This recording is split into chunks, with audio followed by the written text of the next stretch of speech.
What's up, everyone, and welcome into the Dear Miss Fantasy show with your host, me, Tara Roberts.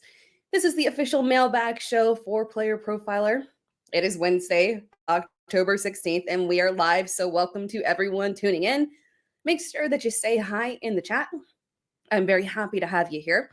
It has been another wild week, and it's been a wild day for me. I'm not going to lie here. And I feel like sometimes I preface the pod with that, but when I say it's been an insanely wild day, I don't think you guys can even begin to comprehend. A lot of stuff I can't share, but I'll share something very odd and weird that happened to me today real quick. So I get a call from my son's school, and I'm like, oh God, okay, what happens? Because any parent knows when you get that call, you're like, Jesus Christ, what did he do?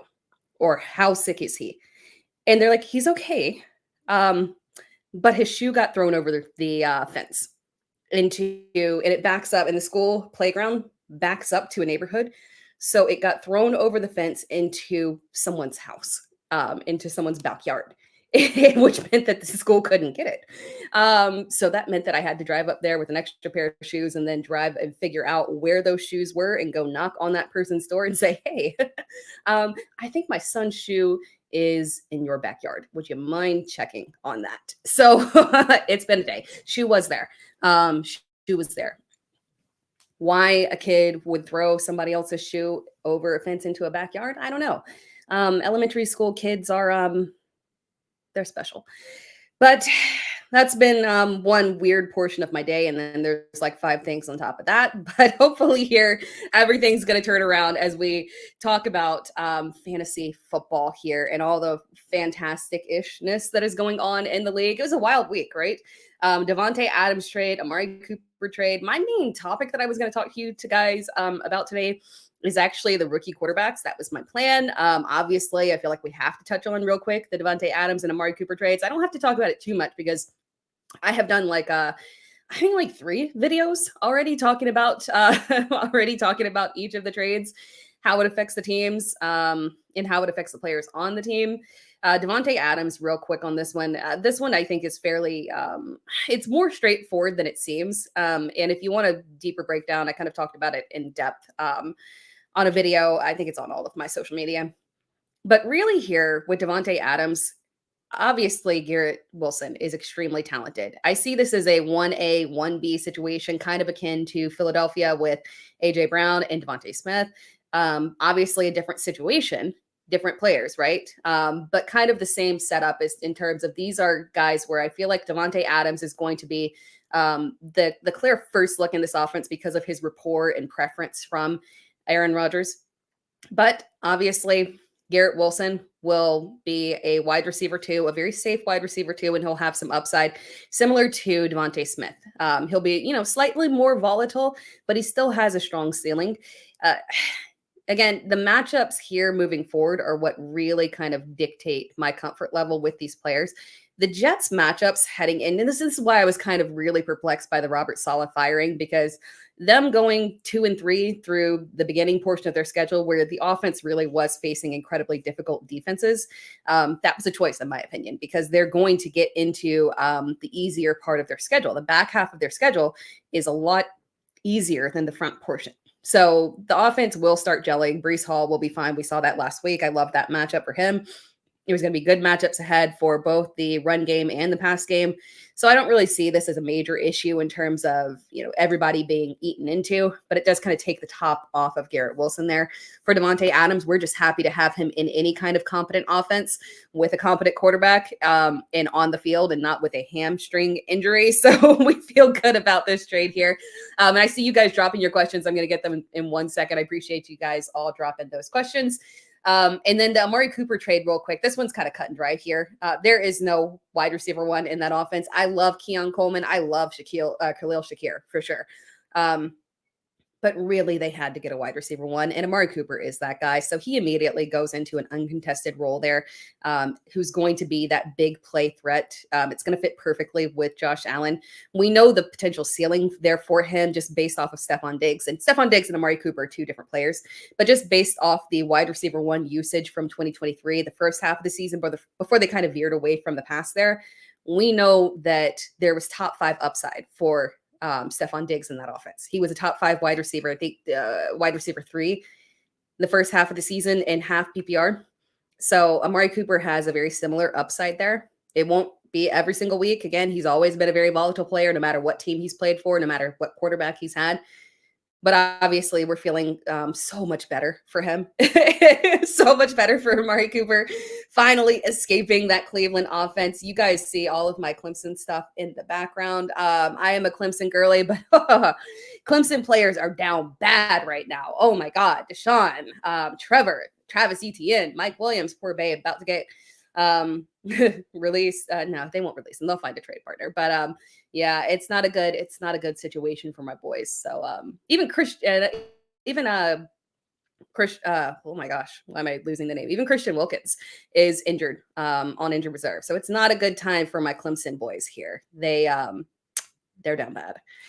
But on a positive note here, again, Amari Cooper, we're happy about this situation for him. Rejoice, because this could have gone a lot different direction, because Cleveland is clearly going to go the tank route here.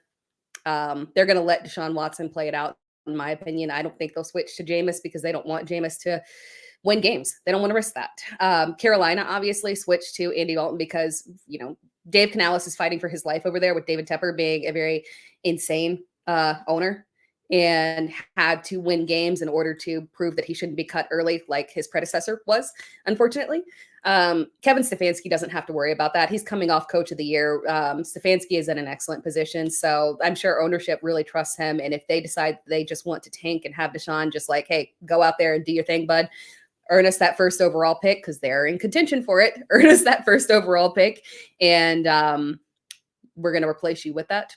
Yeah, there's quarterbacks out there. We've got a wide variety here. The college season is still going strong, so we'll figure out eventually who's going to be the QB1 of this class, and that guy will probably end up going to Cleveland. So there are better days ahead here. Not for Deshaun, but there are better days ahead here.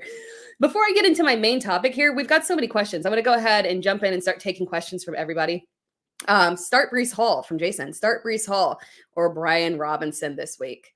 Now this one is tough, obviously, because I do like Brian Robinson this week, but Breece Hall, guys, what we saw from him last week is just going to be continued, because again, the matchups just continue to get better and better and better for him moving forward. And with Davante Adams, and it sounds like Davante is probably going to play this week, with Davante Adams and Garrett Wilson on the field, even in bad matchups, it's just going to open things up so much for Breece Hall. It was good to see him solidify that, people were worried about Braylon Allen's contributions, and Braylon Allen will still continue to contribute, but not to the degree to where we're worried about Breece Hall not having that RB1 upside. So we trust Breece Hall. Breece Hall is the guy that I have ranked higher. So roll with Breece Hall. The boxes are going to get a lot lighter on him with these wide receivers. Honestly, Breece Hall might be the biggest beneficiary here in this offense. Targets, a little bit split between the wide receivers there, obviously, and favoritism might play a role here, but things are really going to open up for Breece here.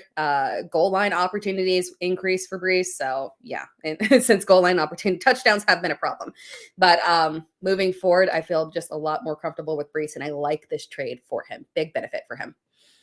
Would you start JuJu over Brandon Aiyuk? I wouldn't. And I know Brandon Aiyuk has been incredibly frustrating. I know that because I roster Brandon Aiyuk in one of my dynasty leagues, and good God, the ride has not been fun here. But while I'm not anti JuJu Smith-Schuster. I'm actually pro JuJu Smith-Schuster. I don't mind the TikTok. We're live over here on TikTok, so I don't mind the TikTok dancing from him. He seems like a very joyous individual. Good personality. I trust him to a degree, but at the end of the day, the wide receiver one in that offense is Travis Kelce. It's going to continue to go through him. So JuJu is obviously someone that we want to roster for sure. Don't buy into that whole fade JuJu thing. You want to roster him at least, but I definitely would not be starting him over Aiyuk. We're still rolling out with him. I know it's frustrating. I know. Let's see here. Trade question. I like this. I want to show this one. Read it live here. Two guys said I shouldn't have let this trade happen. Little veto drama here. Kittle for Rhamondre and Waddle. Wan'Dale, not Waddle. Kittle for Rhamondre and Wan'Dale. One team needed a tight end. One team needs running back and wide receiver help. thoughts. I would not veto unless it's obvious collusion. No, you did the right thing. I agree with you. First of all, you're right. I mean, bad trades happen. And sometimes they work out and sometimes they backfire on people. It's just fantasy football. Things happen. I wouldn't have vetoed that trade either, unless there was collusion. And honestly, I don't think that one's that lopsided. Kittle is definitely the tight end one. Although technically speaking, I do like Travis Kelce more for the tight end one moving forward rest of season with Rashee Rice out, assuming that we're not going to get a wide receiver traded for in that offense, but or at least not a major wide receiver.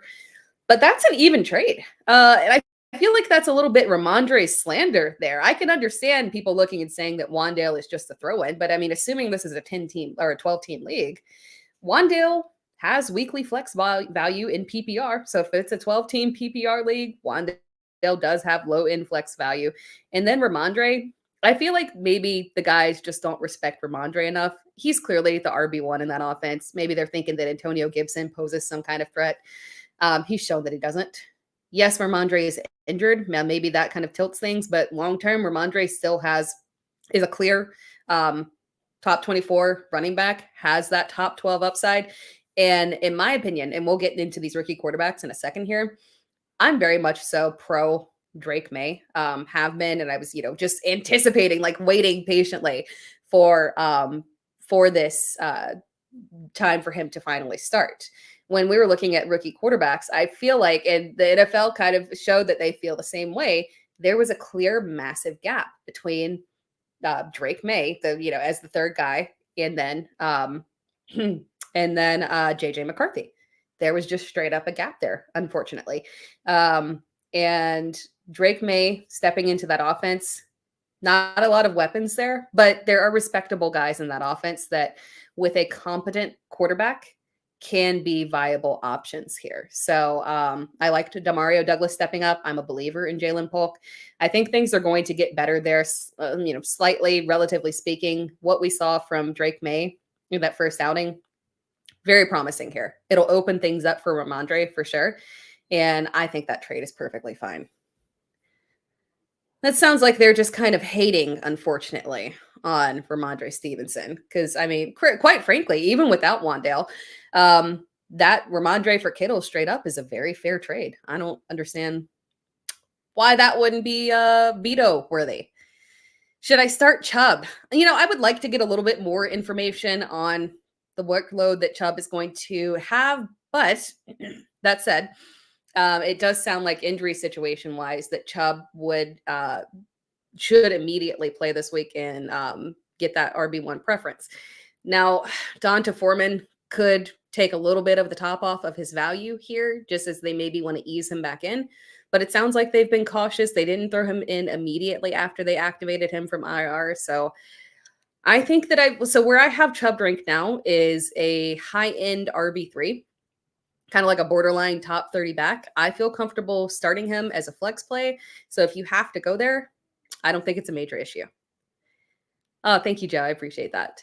All right, guys, before we dive into the rookie quarterback stuff, I do have ad obligations here on the podcast because, again, we are an official podcast for Player Profiler. So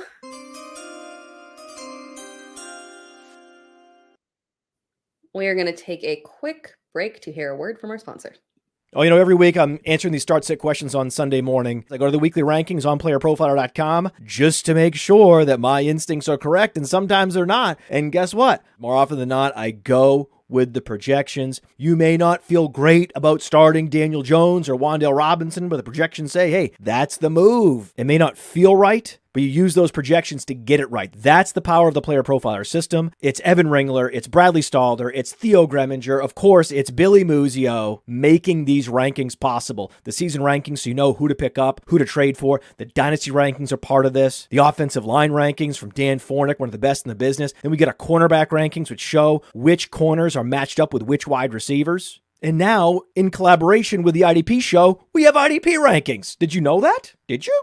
So go to playerprofiler.com. Use promo code PODFATHER. Get you 25% off the player rankings package right now at playerprofiler.com. Enjoy!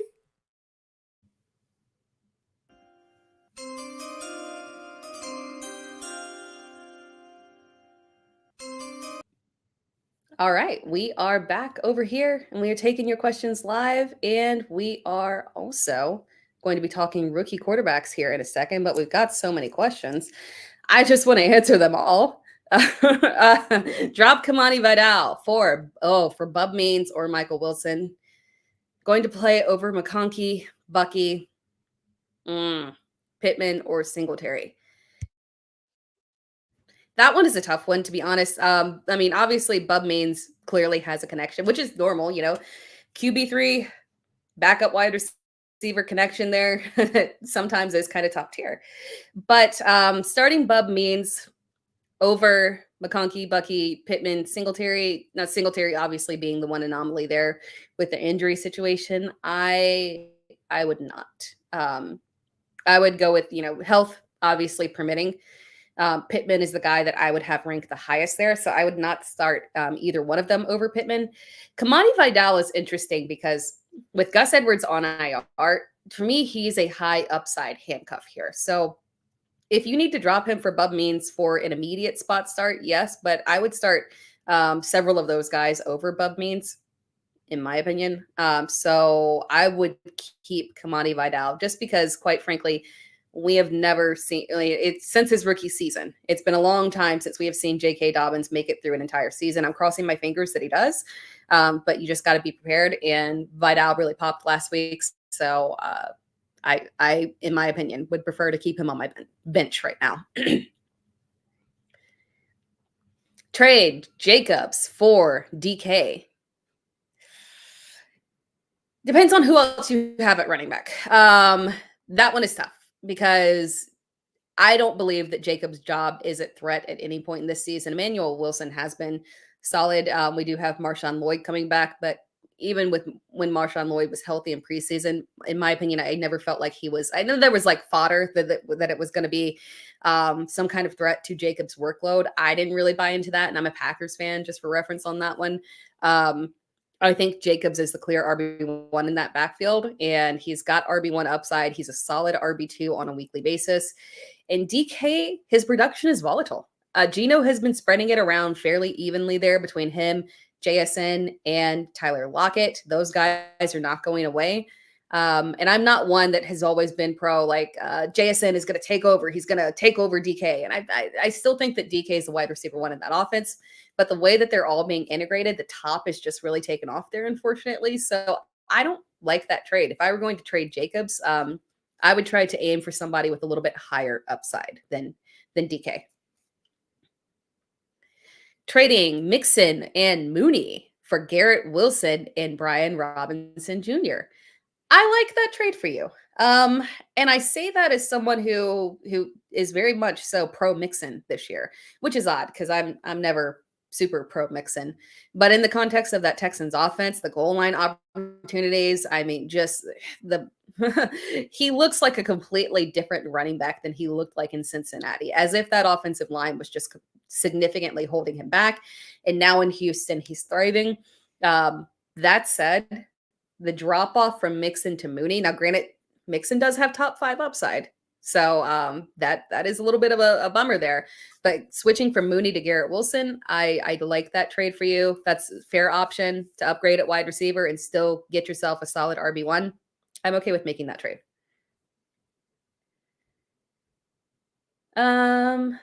Let's see. Drop Ray Davis or Kamani Vidal for DeAndre Hopkins.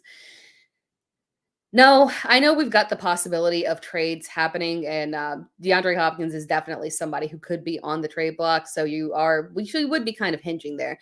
If you feel I could do either one versus the other, I would probably lean towards Ray Davis just because James Cook dealing with the injury, but it sounds like he's going to be back this week. All in all, injury risk is always pretty flat across the board, but with JK, it's a little bit different. So if I were going to trade one of them, technically speaking, it would be Ray Davis for DeAndre Hopkins. But again, you're hedging that he's going to get traded there because he is not usable, not usable right now. Oh my God. That Tennessee offense, very frustrating. Hey, Pigeon. Thank you for telling everyone to like. Appreciate it. What's up, Albert? Saying hello to everybody in the chat. Question here. I get Nico Collins, Garrett Wilson, James Cook, Brandon Aubrey. I give Jamar Chase, Kenneth Walker, Evan McPherson. Oh, I'm okay with that trade. I'm okay with it. It's now granted, you're gonna be without Nico Collins for a while here. So it's a little bit uncomfortable. I wonder who else you're gonna have starting at wide receiver alongside Garrett Wilson while you give up Jamar Chase. You've got a solid record. You feel good. You've got JSN. Okay, yeah. Tyreek Hill. I assume T Hill is. I don't know who T Hill is. If it's Tyreek Hill, you got Tyreek Hill and Jamar Chase. Jesus, Mr. E, that is a lot. I don't mind that trade for you. I'm okay with it as long as you're good with being without Nico Collins right now. Bo Nix or CJ Stroud this week. So it's still now Bo Nix has been very interesting, right? Just because he's got that rushing upside. He's been performing very well, but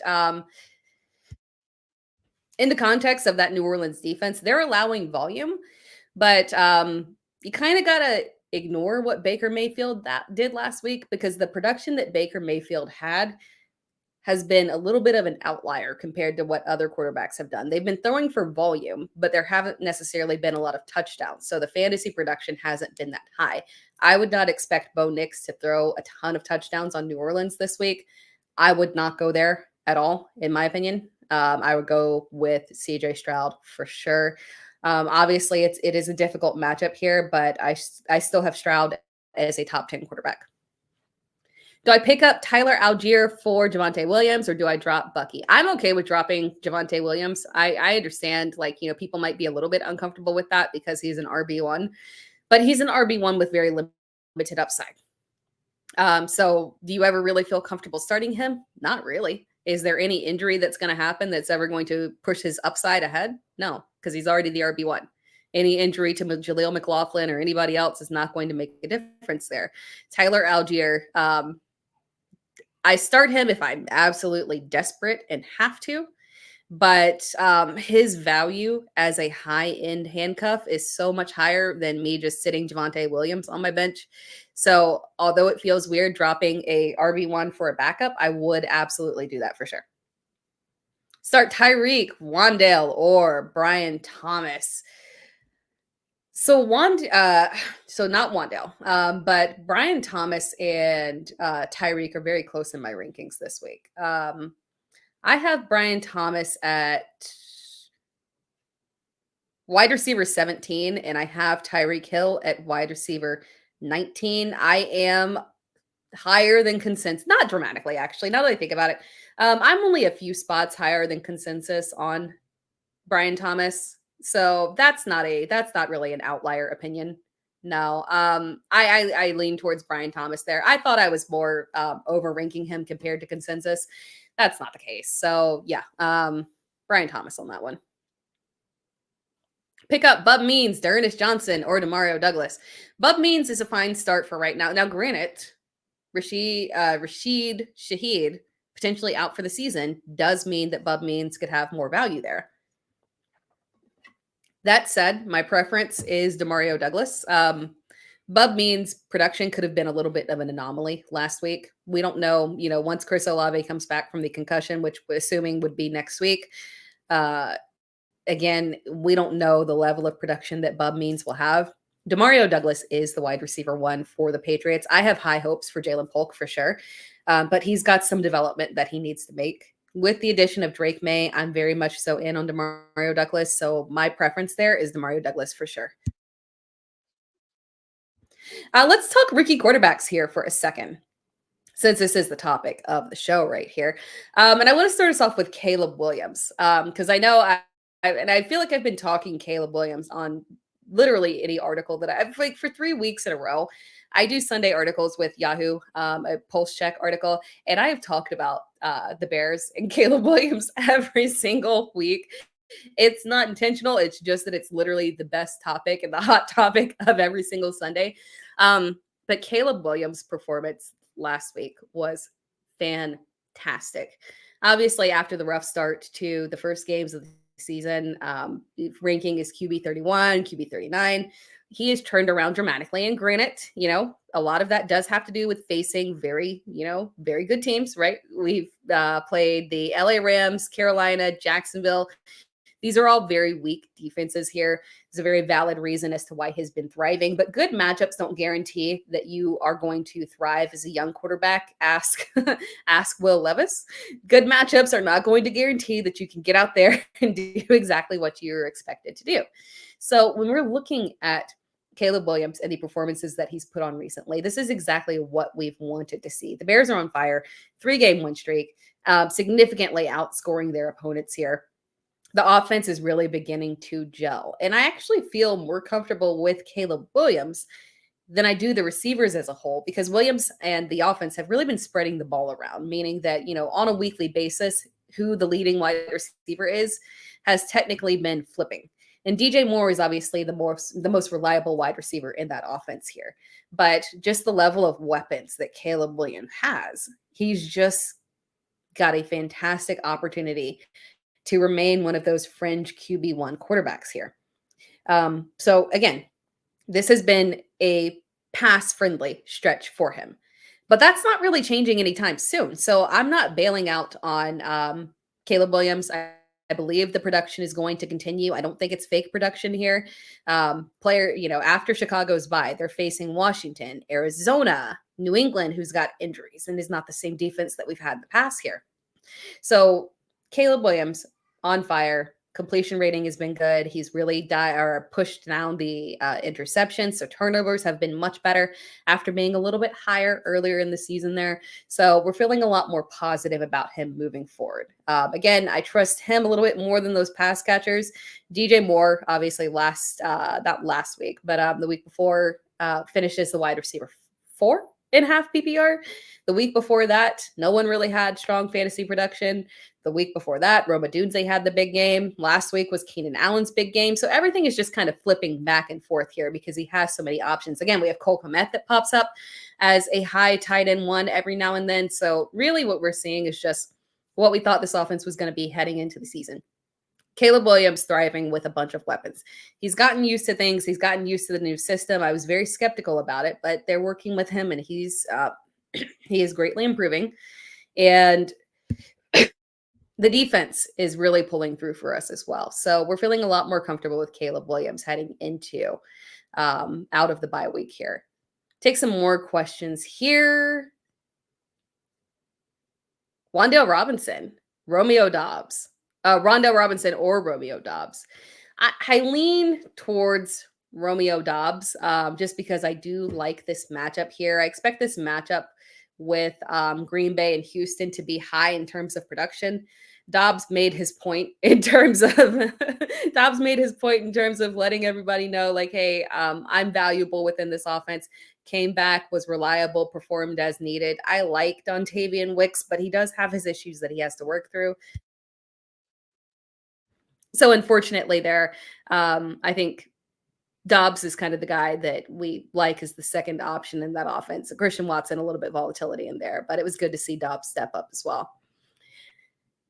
From Mondo, just did Hubbard for Love. Is that a good trade? I don't mind that at all. And I'm very pro Chuba Hubbard. Don't think that you have to. Now, we just got notice that they are activating Jonathan Brooks' practice window here. So we'll be seeing him here within the next couple of weeks, next several weeks, really. Got 3 weeks there.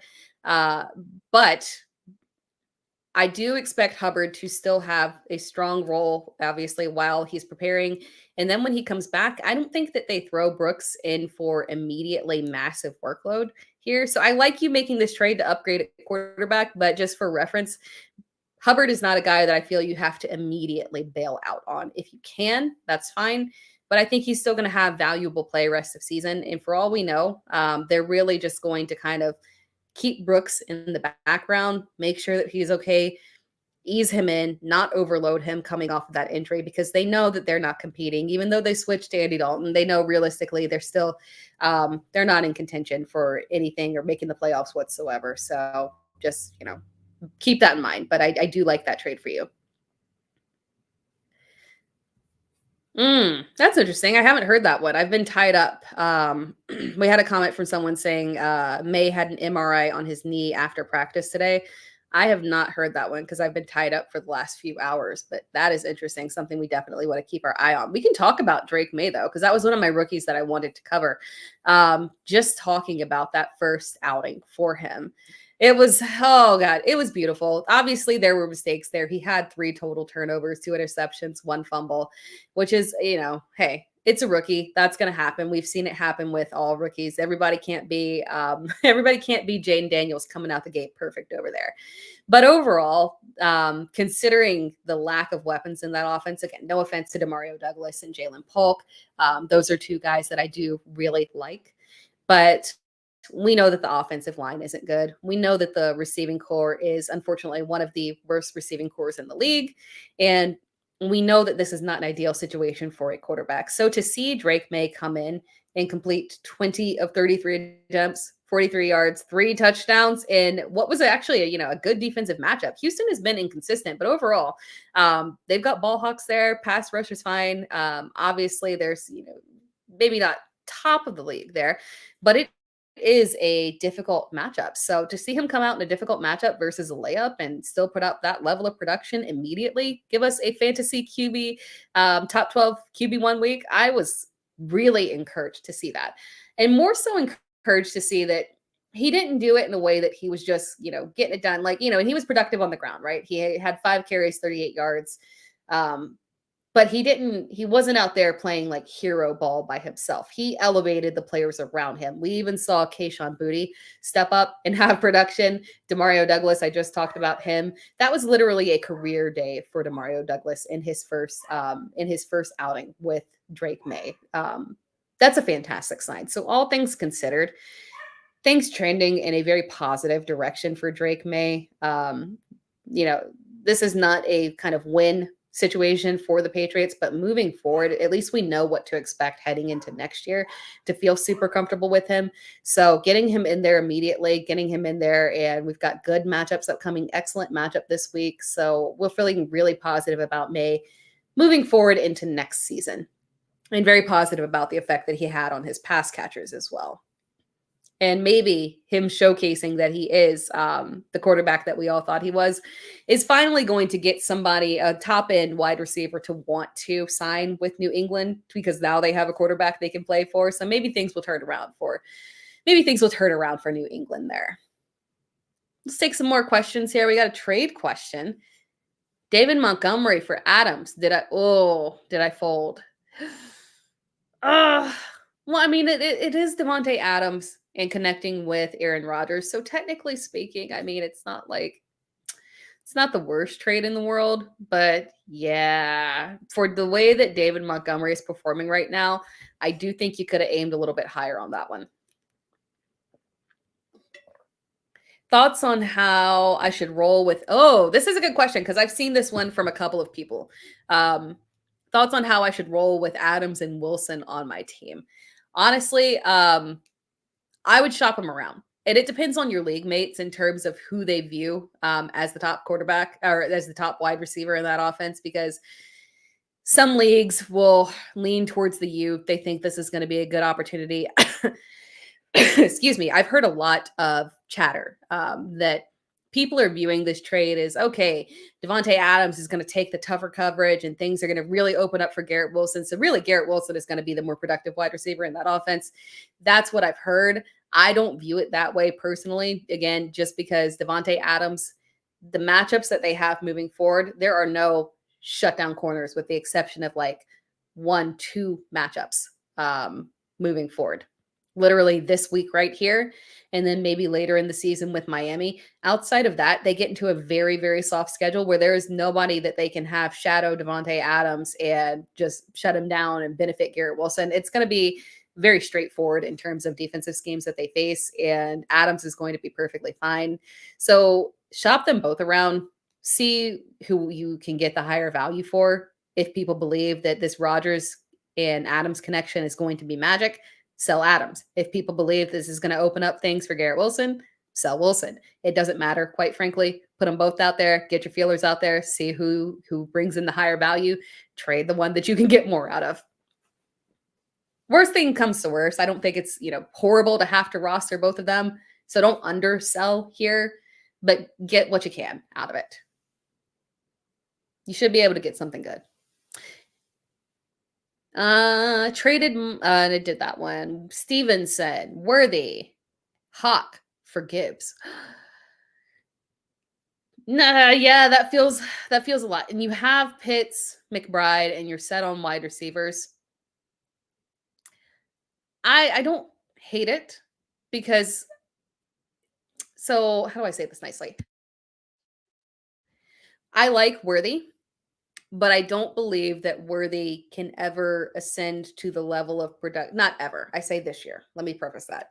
This year, I don't believe that Worthy can ascend to the level of production that we saw Rashee Rice ascend to last year, because they're two very different players. And Worthy's role in that offense is, it's a little bit more volatile. So Worthy is kind of more so the throw-in option for me on that one, because I see him more as a volatile flex play. Stevenson and Hawk are the real higher value options, but you've got Pitts and McBride. To make that trade, I think that's perfectly fine to get Gibbs, because you are going to have to give up a lot to get him.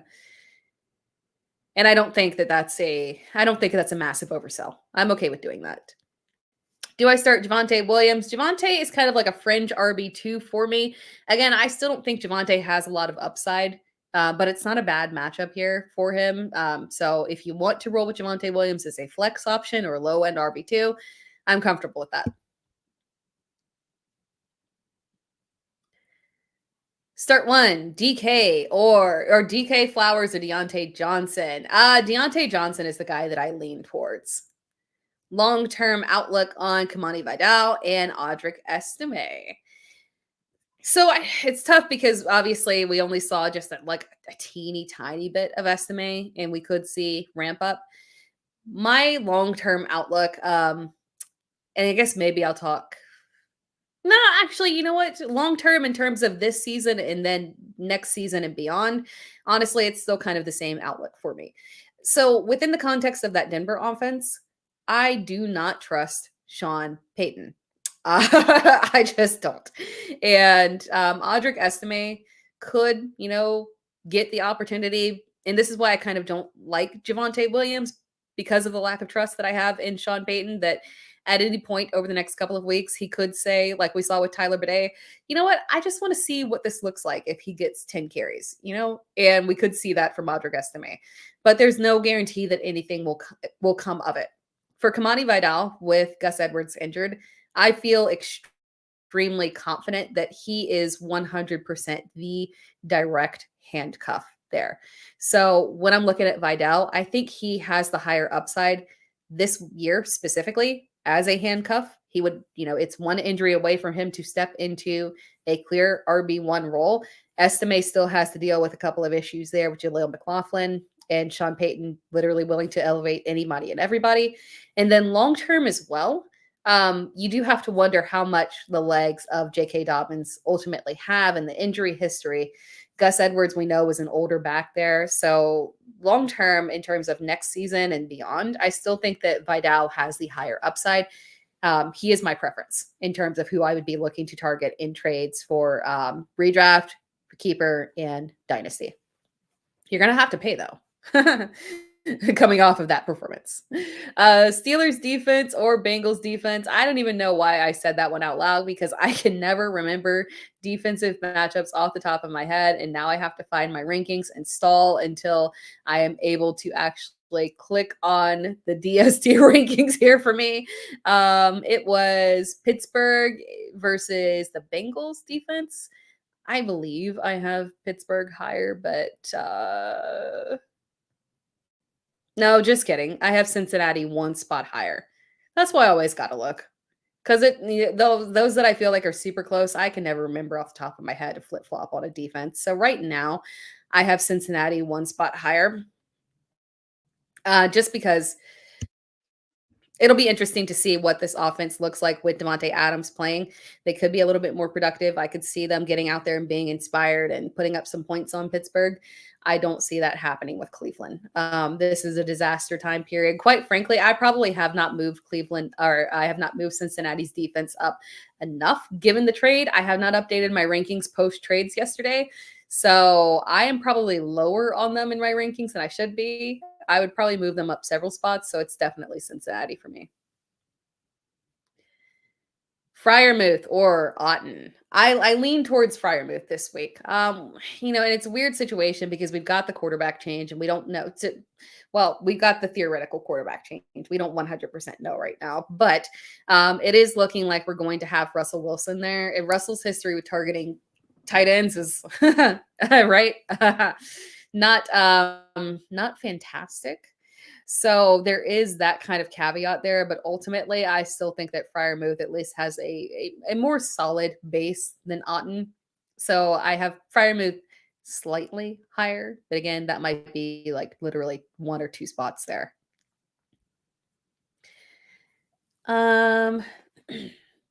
Pick 3 to start: McBride, Freiermuth, Ertz, and Njoku. I can't trust pick 3 to start. What do you have, like a tight end premium, like on top of premium league right there? It would be McBride, Ertz, and I think oh my gosh, my heart wants to say Njoku on that one. I lean Njoku on that one, but my God. Yeah, I think Freiermuth is the one that I would sit there. I would take the risk on Njoku. Ertz has been an interesting little surprise there. Got him in my Scott Fishbowl team. Didn't start him last week, but in prior weeks he's been a pretty solid start there. Question from Jason Rodriguez. We're gonna show that one right here. 14 team PPR. Gino, Cup, Amon-Ra, Achane, JK, Otten, Flex, Dell, Bench, Waddle, JuJu, Vidal, Mostert, right, Madison, 2 on IR, drop 1 for a kicker. I feel good about 2 backfields that I have locked down. Yeah, and it's not the worst strategy in the world, particularly with Tua coming back. It would feel bad dropping one of the Dolphins running backs, and in a couple of weeks, this offense really starts gelling and things are turning out extremely positive for everyone. So I get not wanting to drop right, because the problem is that you have 2 strong starting running backs. If HM were to go down, you've got the backups there. I don't mind dropping Madison, honestly, for the kicker. Madison is the RB1 there in Vegas, but unfortunately, this is another situation. I think I talked about the same thing with Javonte Williams earlier in the live, or just a little bit ago in the live. With Alexander Madison, we know there's a certain ceiling for him to where you never feel comfortable starting him as your RB1. If J.K. Dobbins went down, you would feel comfortable starting Vidal as your RB1. If Mostert, or if Achane went down, Mostert or Wright, you would eventually, with Tua back, feel comfortable starting one as your RB1. Madison is not the same situation. You're never going to be looking at the bench that you have and saying, man, I really want to turn to Alexander Madison. Madison is the one that I would drop for you. I think you're correct to kind of lock down the backfields there, especially with the injury history, given the running backs that you do have. I would lean that direction as well. That's a good question. Because instinct would be to drop Wright, because he would be the lowest ranked player. You would drop him theoretically. But looking at your roster here, Madison is kind of a wash. Maybe he benefits somebody else's roster and, you're like, I want to keep him off waivers to not have somebody else grab him and be able to use him. But at the same time, that's a low upside option and you've got high upside options there. It's okay to get rid of him. It's okay. Is Davante Adams a must start over Terry McLaurin this week? No, I would not do that. Terry McLaurin has been on fire with Jayden Daniels. Everything is really gelling in that offense. He's the clear wide receiver one there. There's nobody else that can overtake him. The touchdown equity has been there. This has been a fantastic situation with Jayden Daniels for him. So I love Terry McLaurin moving forward in any matchup here, unless, you get a situation where the matchup is obviously like a shutdown corner or something like that.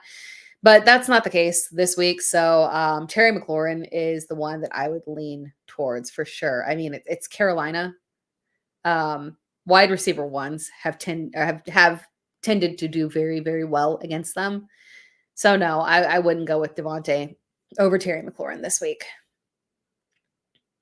Trade Jacobs for Mixon? Yeah, 100%. Do that immediately. That's a good trade. Connor, Pollard and Worthy for Diggs. Who wins?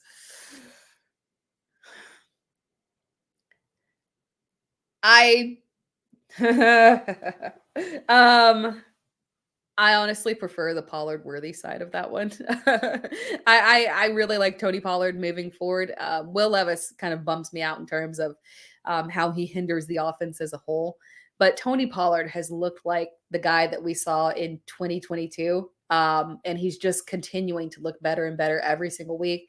At this point, and I liked Tajay Spears heading into the season. That's going to kill my draft rankings. But I feel like everyone kind of felt the same there. We were worried about Pollard heading into the season, and it's very clear that the injury is what really held him back coming off of that surgery. He's looked fantastic this year. I prefer to keep Pollard because we do know once Nico Collins comes back, Diggs' production it's still strong. I mean, like, he's still a solid wide receiver too. He's been fantastic. But again, I lean towards keeping the higher upside running back versus Diggs, whose role will change at some point. Who should I look to trade Kyler Murray for? Need a running back. That's an excellent. That one's tough to answer, to be honest. Particularly because Kyler Murray is not really a buy for anyone right now, and that's the problem. No one is really kind of trying. You're not going to get a high upside running back, unfortunately. You could try to tap into one of these ambiguous backfields. My default is always to go to Cincinnati. I do think at some point Chase Brown wilt, and I think that some point may be coming soon because he just has looked so much better than Zach Moss. So if you want to take a stab there and try to trade him for a Chase Brown, realistically, I think that's the only thing that you can get. Unfortunately, this is just not a good time to trade Kyler Murray. General consensus on him is just not very positive outlook. Any word on Jordan Mason's playing status yet? No, unfortunately not. And again, there's nothing in terms of language that I've seen to give me any kind of indication as to whether or not he'll actually play this week. That's why I had Isaac Guerrero as a waiver wire ad this week, but kind of further back because, quite frankly, we don't know how long this injury would even be. San Francisco's got a bye week coming up. So, and I hate that because I've got Mason that I need to play in a league here. So we don't know yet. Keep your eye on it because it doesn't sound like there's a massive risk of him not playing this week. He could play. I haven't gotten any kind of wording that makes me feel like he's a risk to be more of a week to week kind of injury. I get Neighbors and Pittman. I give Singletary and Godwin. I don't mind that trade. And I technically do prefer Godwin a little bit there, but also adding in Pittman, Singletary, I think is at risk of potentially losing his job with Tyrone Tracy and having it being forced to a committee, which is good for nobody. So I'm okay with that. Malik Neighbors, the top 5 upside is there, just like Godwin. It sucks to trade Godwin because, I mean, we've been waiting on Godwin to finally have this wonderful, wonderful comeback. And I think it sticks, but I still think that's a good opportunity for you to get a solid wide receiver too in Pittman. Is Achane a buy low? 100% there. Achane, and as a matter of fact, and it feels like, low hanging fruit to say it, but all the Miami Dolphins are solid buy lows right now. Tyreek, Waddle, Achane. I mean, I wouldn't particularly try to buy on Mostert right now, obviously, because health wise, if everything's good with Achane, he is the RB1 of that offense.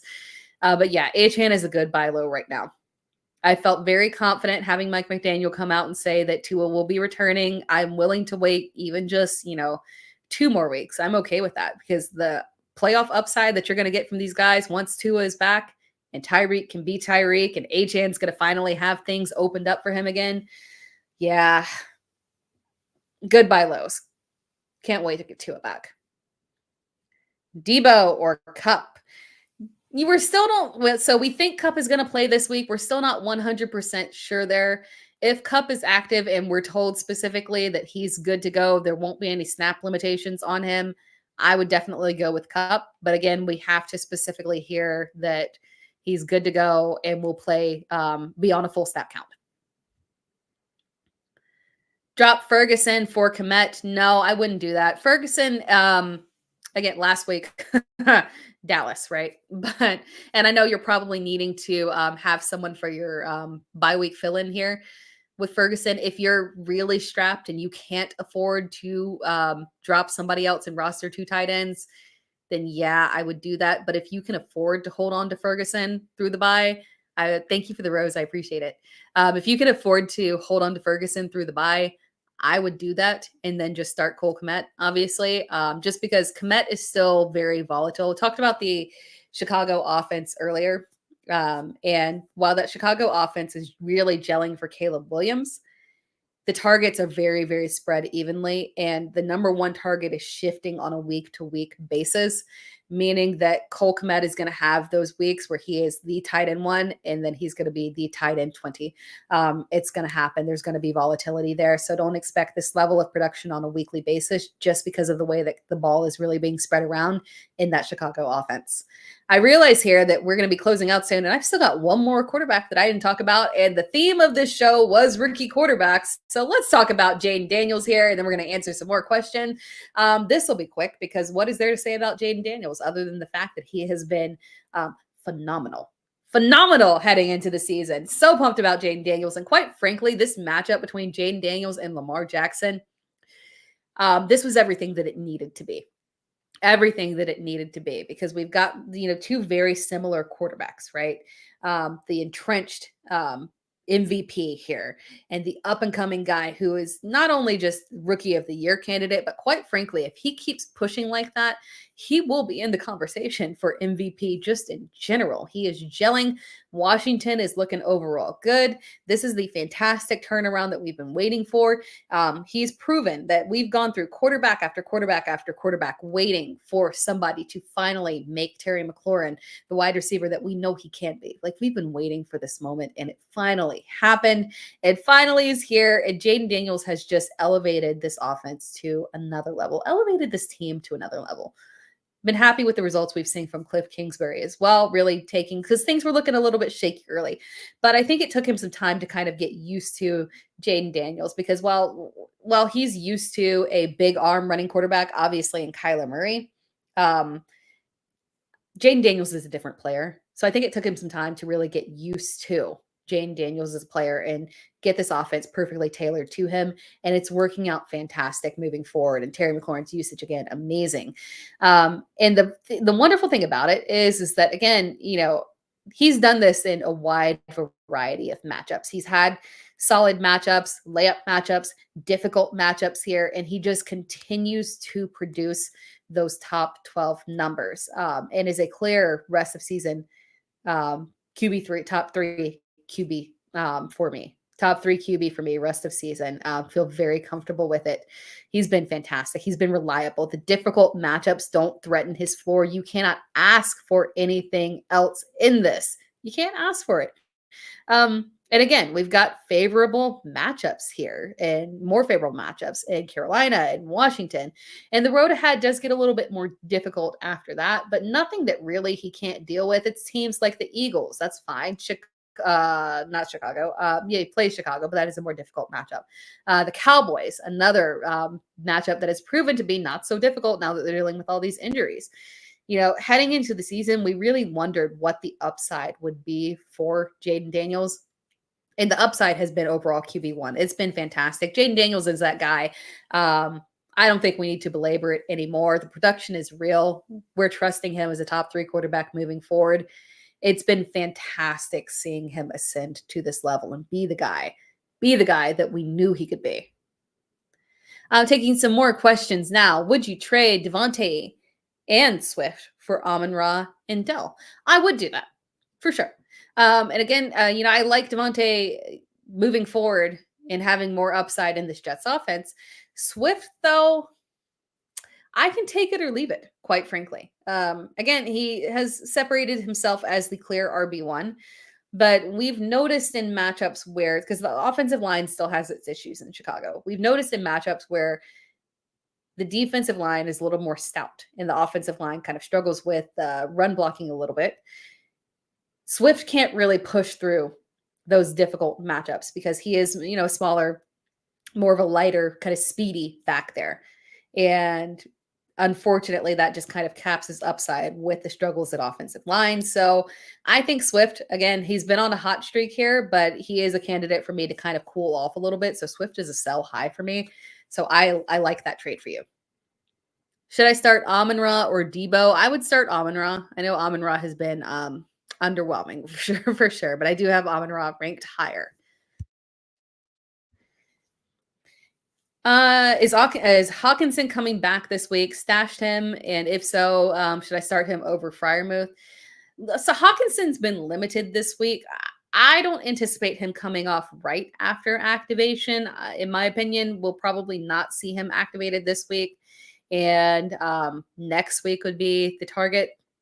I would start him over Freiermuth if he was active and playing. So I don't think he's going to play this week, but again, that's just speculation, just based off him being limited and not more so a full practice right now. Like guys coming off of IR, wording kind of sounds like Cooper Kupp is a guy that is trending towards playing more so than TJ Hawkinson, because again, Hawkinson, this is his first action after that massive injury. So it's a little bit different for him, kind of easing back in. This is more like comparable to Nick Chubb, to where you're activated, you're practicing on a limited basis, and you need a week or two before you come back. So I don't expect Hawkinson back this week, but if he was active, I would definitely start him over Freiermuth. I don't expect it though. Brian Thomas for Mixon. Thank you for the rose. Appreciate it. Brian Thomas for Mixon. I would do that. And I love Brian Thomas. But again, that upside for Joe Mixon in that offense, extremely, extremely high. Thoughts on Chandler and Ray Davis. So if you need somebody to start this week specifically, more than likely it is going to be Ty Chandler, just because it sounds like James Cook was pretty close to coming back. So James Cook would be expected to be back this week. But that said, if you need somebody that you need to start this week, Ty Chandler is the one that I would go to, because we're not anticipating Aaron Jones to be back this week. Long term, if you're not having to start Ty Chandler this week, I would hold. And my preference would be rostering Ray Davis, if you're picking one versus the other to roster. Would you also do Davante Adams and Bucky for K9 and JSN? Yeah, I would. And you're downgrading at wide receiver for sure. The problem is with Seattle, I talked about this earlier, that Seattle is another team that is spreading the ball fairly evenly. So JSN will have his weeks where he does have a little upside. DK will have weeks with an upside. Then it'll be a Lockett week there. It's being spread so evenly that there's not a lot of consistency for any of these receivers. But to upgrade from Bucky to K9, I think is very worth making that little dip there from Davante to JSN. So I would make that trade specifically to get Keenan Allen. As long as you're not needing JSN as your wide receiver 1, as long as that's just a low-end wide receiver 2 at best for you, wide receiver 3 would be even better. That's a fantastic trade for you. It feels like a downgrade, right? Because of Davante Adams, but you're upgrading to K9. This is a good sell high off of Davante Adams. I like that move. DeMario or JuJu this week? My preference would be my preference is DeMario. It's very close though. It's very close. But I am seeing the updates, and someone dropped the update earlier, and I'm just seeing the Twitter update as well coming through, saying that Drake Maye got an MRI on his knee after practice. So beware that does significantly affect the value for Demario Douglas if for some reason Drake Maye was unable to play this week, which would be terrible. That would make me a very not happy camper. But if that were the case, then we would, in fact, not be playing Demario Douglas this week. If it's Jacoby Brissett. Now, granted, it being such a good matchup does make you kind of say, hey, I could still play him. You know, Jacoby can do something in that matchup. He could, but I don't trust it enough to do that. I would still play JuJu. Flex, Aiyuk or Jerry Jeudy? Aiyuk for sure. Jerry Jeudy, I mean, volume is gonna technically increase a little bit there with Jerry Jeudy now that Amari Cooper is gone, but this offense is still a hot mess. It's a dumpster fire. Deshaun is still terrible. Oh my gosh, I say all of these with my Clemson stuff right behind me. I'm just looking back at it. Oh my gosh. Yeah. So frustrating. Jeudy is going to see more targets, but he's still going to have a very limited ceiling. I just don't expect anything good from this offense moving forward. Definitely play Aiyuk over Jeudy. Thank you for the rose. Appreciate it. We'll do a couple more questions here, and then I gotta head out here. What is up with these Jacksonville running backs? Who should I play? That's a perfect question right there. Love that question. Let's put that one up. So the Jacksonville running back situation is very frustrating because the problem is that so Travis Etienne, we assume that he's out, right? They say week to week, it's a hamstring injury. We know, right? At that point, we can assume that we're not going to get any kind of play from him. It's going to be at least a week absence from him. That's the hamstring situation, is what it is. So we're looking at D'Ernest Johnson and Tank Bigsby in this offense. Bigsby is the better running back. He's made a dramatic improvement. Like the offseason work that he did is very, very clear. He looks night and day from 2023. And I do believe that they trust him on the ground. The problem is that they do not trust him through the air. And he can gain that trust, right? Because make no mistake, like we saw it with Isaiah Pacheco. Don't ever write running backs out as being running backs that don't have receiving upside. We've seen it with Kenneth Walker. Everyone said, well, Kenneth Walker can't pass catch. We've seen Kenneth Walker play third downs. We've seen Kenneth Walker catch check downs. We've seen Kenneth Walker be productive through the air. So anyone saying that Tank Bigsby just doesn't have that receiving upside, you're correct. He does not right now. That does not mean that he can't develop into that. Right. But we don't have time for that development is the problem there. And Doug Peterson is not going to be the guy that allows that development right now, unfortunately, because he's not going to take risks. Right. And I don't even know if he wants to be employed at this moment. He just looks miserable. But the problem, again, is that we're not getting that receiving upside from Bigsby. And we could forego that and still get a fine wide receiver or RB2 and a guy that is very start worthy. But then we have the compounded issue of the fact that Jacksonville's offense is just straight up bad. And if they are chasing points and their defense is a major problem, right? So if their defense can't stop anybody and their offense is trying to chase points and you get into this situation where they can't sustain the ground game, no matter how good Tank Bigsby is, because they're playing from behind, chasing these points, it makes Bigsby worthless.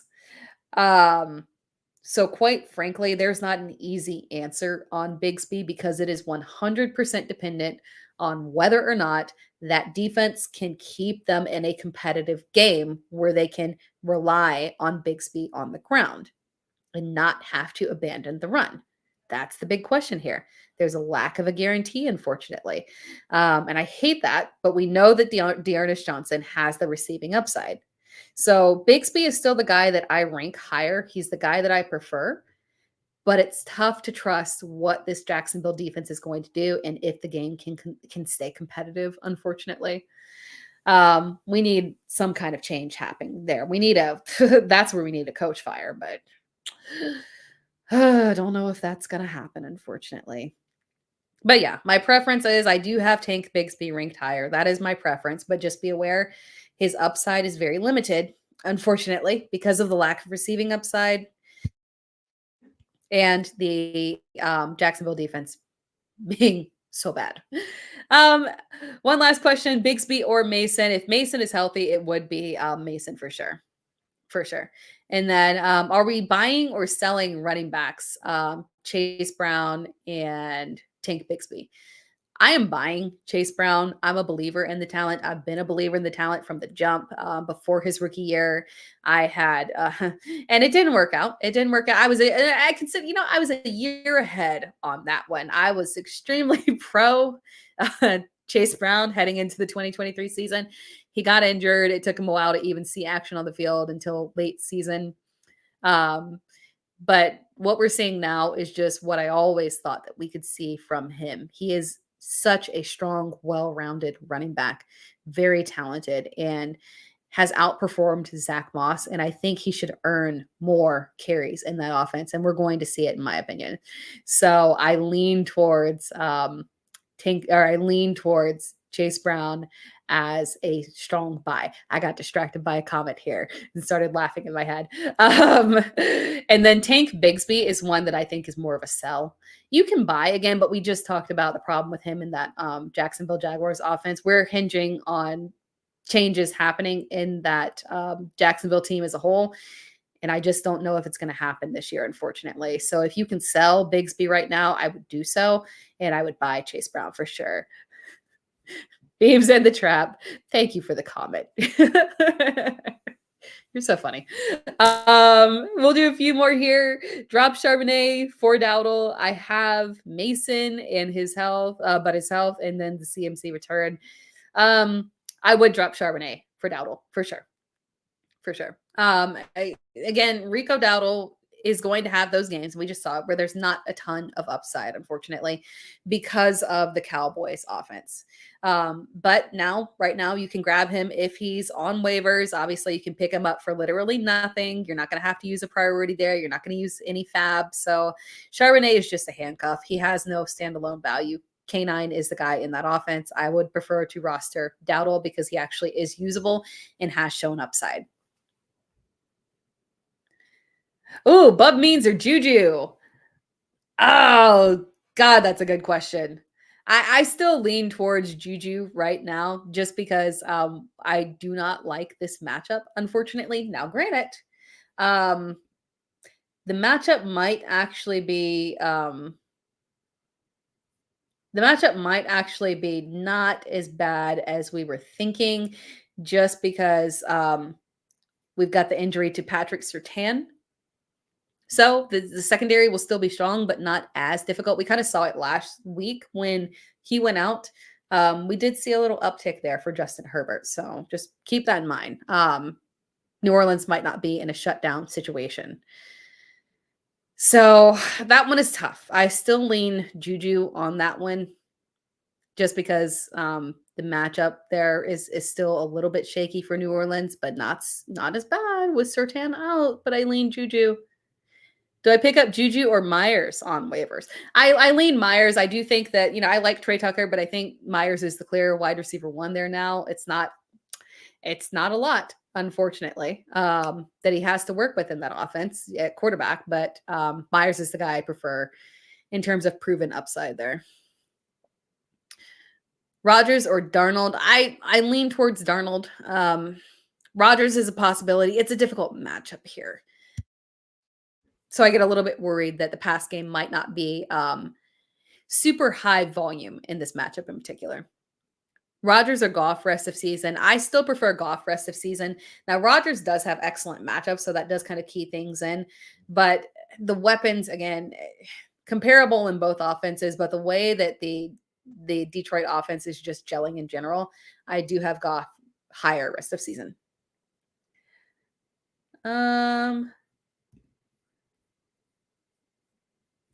All right. I think let's see. Yeah, we're good. Let's do one last question here and then we'll close things out. Cup for Pollard and Chubb. I would not make that trade. If you're really really destitute at running back, it's not a bad trade, but Cup prior to the injury was looking like he was going to be the previous Cooper Cup. Now granted, coming back off the injury, that does kind of make things a little bit shaky here, but my preference there in terms of that trade is Cup. But if you're deeply struggling at running back, you've got no RB1, you got no RB2, you have to get somebody of value, I would make that trade. That's just kind of situational for me. But all right, guys, that does it. I feel like we covered everything we needed to cover. We talked about all of the major trades that happened. We talked about the rookie quarterbacks. We answered tons of questions here. It was a good show here, and all the questions were amazing from you guys. I appreciate you tuning in. As a reminder, no matter where you're watching, we are live all over the place on TikTok, YouTube, Twitter. Make sure that you are subscribed to the podcast because, again, this is a podcast. We go live. I go live. I say we. It's just me. I go live every Wednesday at 7 p.m. EST. So make sure that you're subscribed to the podcast, the Dear Miss Fantasy podcast on all platforms if you're not subscribed. And then make sure that you're subscribed wherever you're watching as well. Subscribe to Player Profilers. Subscribe to me if you're watching. Make sure that you are following me as well so that you can get those lives. I do try to go live in between as well. So make sure that you're following my TikTok because that's where the lives will be when they're not the weekly regular podcast time. It's random. Whenever I get the chance to go, I will jump on live and answer questions. So make sure you're following me so you can get those notifications. I deeply appreciate it. I appreciate all the gifts. I appreciate all the likes. I appreciate all the comments. You guys are amazing. You can follow me literally anywhere, any social media platform at It's Tara Time, ITSTERATIME. Other than that, thank you guys for tuning in. Love you all. Good luck with your lineups. I hope it is an amazing week 7 for all of you. Talk to you next week.